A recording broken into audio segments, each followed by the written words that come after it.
monde! Aujourd'hui je vous retrouve pour une vidéo que j'ai eu envie de faire parce que c'est une vidéo que je regarde tout le temps en ce moment parce que je suis à sec de séries. Comme tu as pu voir dans le titre, aujourd'hui je te retrouve pour te parler de mes top 10 Netflix, sauf que je vais pas parler des séries hyper populaires genre La Casa de Papel, American Horror Story, etc. Même si je les adore, mais parce que en ce moment moi j'aime trop regarder des top 10 Netflix mais avec des séries que je ne connais pas du tout, qui sont pas vraiment connues. Ça ne sera que des séries, il n'y aura pas de films parce que je suis pas trop film, je dois vous avouer. Voilà.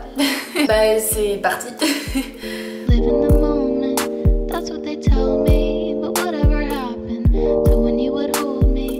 Donc les deux premiers que je vais te présenter, c'est un peu des télé-réalités un petit peu. Je crois que les deux sont britanniques, donc c'est pas des séries à proprement parler. Alors la première série que en ce moment je recommande à tout le monde, c'est Glow Up. Je sais pas si c'est vraiment connu, si c'est considéré comme connu ou pas, mais j'entends quasiment personne en parler alors que c'est trop bien. Donc en fait c'est une télé-réalité entre guillemets, c'est plus sous une forme de concours. Et en fait c'est des make-up artistes totalement amateurs, pas professionnels. Il y a des passionnés, il y avait une youtubeuse. À chaque épisode ils ont un défi à réaliser sur un mannequin ou sur eux, donc ça peut être juste du make-up beauté, donc de la technique, de l'artistique, du FX. On a eu aussi pour faire un shooting photo, etc.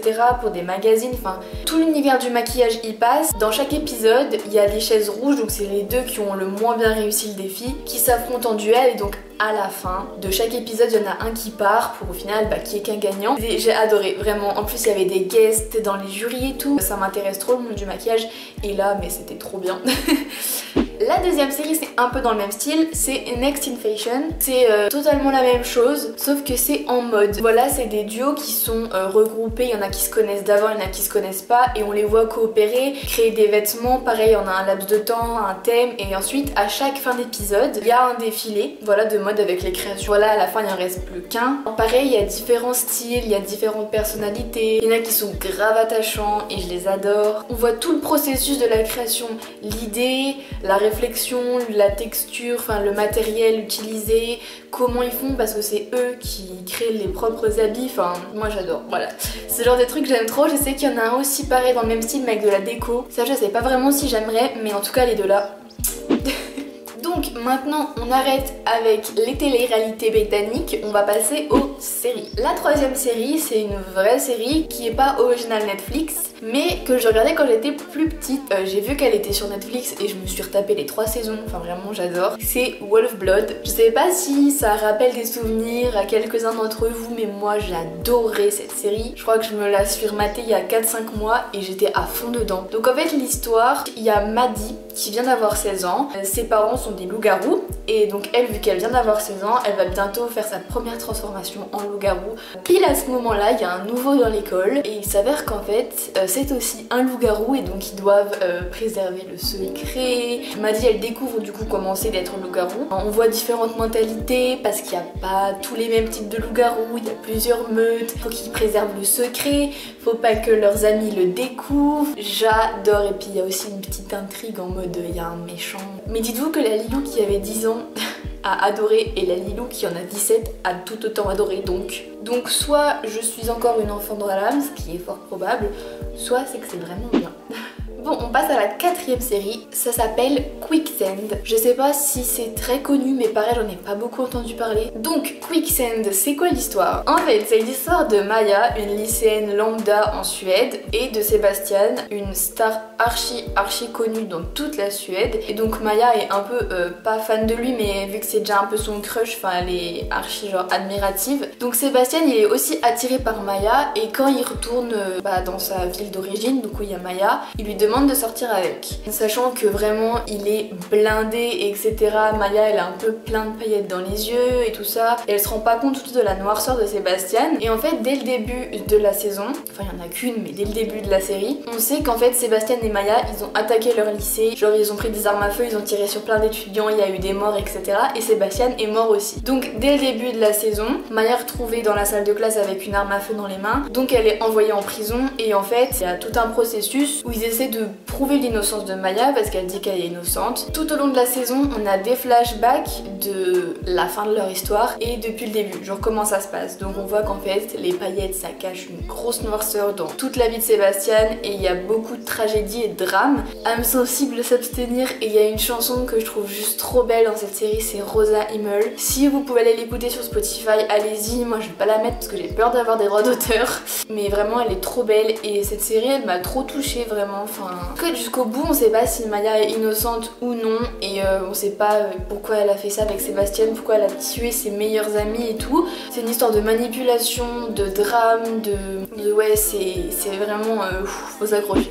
La 5e série dont je vais te parler, c'est Chambers. Je suis dégoûtée parce que je crois qu'il y a tellement eu peu de retours que Netflix ne veut pas renouveler la série et ne veut pas faire la 2e saison. J'ai le seum. En fait, c'est l'histoire de Sacha qui a eu une crise cardiaque. Et elle se fait transplanter un cœur d'une fille qui a le même âge qu'elle, qui a eu une crise cardiaque au même moment qu'elle, qui a le même groupe sanguin, enfin bref, la coïncidence de fou quoi. Donc suite à cette transplantation, la famille de la donneuse souhaiterait rencontrer Sacha pour quand même savoir qui porte le cœur de sa fille. Donc il s'agit de la famille Lefebvre. Donc dès qu'elle arrive dans cette famille avec son oncle, pour les rencontrer, tout de suite il la pâte en disant on t'offre une voiture, donc celle de leur fille qui est décédée, comment elle s'appelle déjà, Becky. On t'offre une bourse pour aller dans son école. Ils veulent tout de suite à mort la gâter comme s'ils voulaient transformer Sacha en Becky. Je sais pas si vous voyez ce que je veux dire. Et elle est quand même super réticente par rapport à tout ça parce que ça lui fait flipper, enfin ça lui fait super peur parce qu'elle connaît pas ces gens. Et son oncle, qui est donc son tuteur légal, lui dit mais tu peux pas rater une opportunité comme celle-ci, il faut que tu y ailles, que tu acceptes tout ça. Sauf que dès qu'elle accepte tout ça, il y a tout de suite plein d'éléments super bizarres. Elle a des visions aussi de ce que Becky vivait et voyait. Et elle va essayer de comprendre pourquoi et comment Becky est morte parce que on se rend très vite compte que c'est pas une coïncidence. Et voilà, sur la série là, on n'aura pas de vraie fin. Je suis dégoûtée vraiment. En plus la saison 2 elle aurait été tellement bien, mais je crois que du coup Netflix ne renouvelle pas et je suis triste. On passe maintenant à la 6e série. Je vous avoue que j'ai été attirée par cette série parce que l'actrice principale, en fait c'est celle qui joue Nikki dans Orange is the New Black, et vu que j'adore cette série, du coup je me suis dit ça doit être bien. Du coup j'ai regardé. Donc en fait Poupée Russe, c'est l'histoire de Nadia.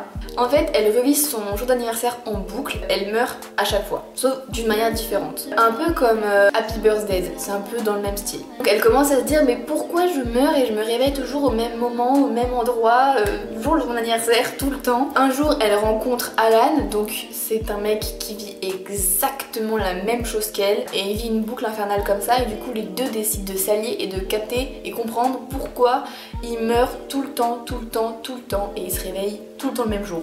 Mais cette série je l'ai adorée, donc voilà. La 7e série dont je vais te parler, c'est celle que j'ai vue le plus récemment. Je l'ai finie il y a 2 jours, clairement. En fait c'est une nouvelle série Netflix, mais je voulais quand même en parler parce que pour l'instant j'en entends pas beaucoup parler. C'est la série Mes Premières Fois, ou Never Have I Ever si vous regardez en VO. Donc en fait c'est l'histoire de Devi qui a perdu son père l'année précédente, par la même occasion l'usage de ses jambes pendant quelques mois, qui ensuite du coup fait sa rentrée scolaire au lycée, sa dernière année, sa année terminale. Elle veut vivre une bête de dernière année, voilà, elle veut grave avoir un mec, elle veut faire plein de nouvelles choses, etc. Sauf que elle vit dans une famille indienne qui est très pratiquante, et sa mère est vraiment fixée avec toutes les traditions. Sauf que Devi n'est pas comme toutes les indiennes. Je dirais pas que cette série elle est incroyable, mais je sais pas, genre, elle se regarde vachement bien. Enfin moi en 2 jours, voilà, je la regardais en même temps je faisais de la broderie. Mamie Lilou bonsoir. En soi c'est pas des intrigues non plus incroyables, mais c'est un peu la vie de tout le monde. Personnellement je découvre une nouvelle culture parce que je connaissais pas la culture indienne. Donc oui, avec une nouvelle culture, une nouvelle religion qui est super intéressante. On voit comment une fille essaye de vivre avec le deuil de son père, en même temps l'arrivée des premiers amours et ses copines, genre on peut grave s'identifier, enfin voilà, une vie de lycéenne quoi. Je sais quand même pas trop envie comment je le dis, mais vraiment ça se regarde facilement, voilà, si vous avez rien à regarder. Alors, ensuite je vais te parler d'une série que j'ai pas encore commencé mais qui m'a l'air, ma foi, très intéressante. Donc c'est pour ça que je t'en parle. C'est Freud. Je sais pas du tout si tout le monde la connaît mais moi j'en ai jamais entendu parler. Donc Freud, pour ceux qui savent pas, c'est un médecin qui vient de Vienne et vraiment c'est le tout premier, le fondateur de la psychanalyse. Freud est connu dans le monde entier par tous les médecins, tout le monde, enfin même moi je le connais alors que moi et les sciences ça fait 28. Sauf que dans cette série, à ce que j'ai compris parce que je l'ai pas regardé mais voilà, en fait on le voit avant qu'il devienne connu pour ses théories sur la psychanalyse et tout. On voit ses expériences, ses thèses, comment il a imaginé tout ça et tout. Moi j'ai regardé les premières minutes, on le voyait en train de faire cours à des élèves qui se foutaient de sa gueule. Clairement on voit tout de suite que Freud a pas eu une vie très facile avant d'être reconnu comme un psychanalyste. Ce qui a l'air vachement intéressant pour moi, c'est que c'est pas un documentaire, genre c'est vraiment une série avec des acteurs qui jouent un rôle, qui ont un script, enfin voilà, un peu comme une série lambda, sauf que là en fait ça raconte aussi l'histoire, ça enrichit vachement la culture G, mais en même temps c'est pas ennuyant à regarder. Enfin voilà, moi j'ai hâte de voir tout ça. Si vous avez vu, dites-moi ce que vous en avez pensé. La dernière série dont je vais te parler, il s'agit de Osmosis, c'est une série française. Je trouve qu'en ce moment Netflix France, ils sont vraiment au top level, que ce soit Osmosis, que ce soit Mortel, que ce soit Vampire. Je trouve qu'ils remettent grave la barre haut et j'aime trop ces saisons et ces séries, c'est un truc de malade. Mais donc je vais parler de la moins connue, c'est Osmosis. Donc Osmosis, qu'est-ce que c'est? Il s'agit d'un frère et d'une sœur, Esther et Paul. Ils lancent leur boîte à Paris d'une puce implantée dans le crâne pour trouver ton âme sœur. Et en gros ils ont bossé là-dessus pendant des années et ils sont en train de faire des tests sur des personnes volontaires pour voir si ça marche vraiment. Quand ils le testent avec plein de personnes, la puce rencontre des problèmes. C'est un peu un combat entre les robots et les humains. Mais c'est pas du tout science-fiction quoi. C'est un peu une vision style Black Mirror mais français, du futur amoureux etc. Des relations qui changent. J'ai trop aimé cette série vraiment. Je sais pas vraiment s'il y aura une saison 2 mais c'était grave bien. Et la dernière série dont je vais te parler, il s'agit de Trinkets. C'est l'histoire de 3 filles totalement différentes qui se retrouvent... Oh non.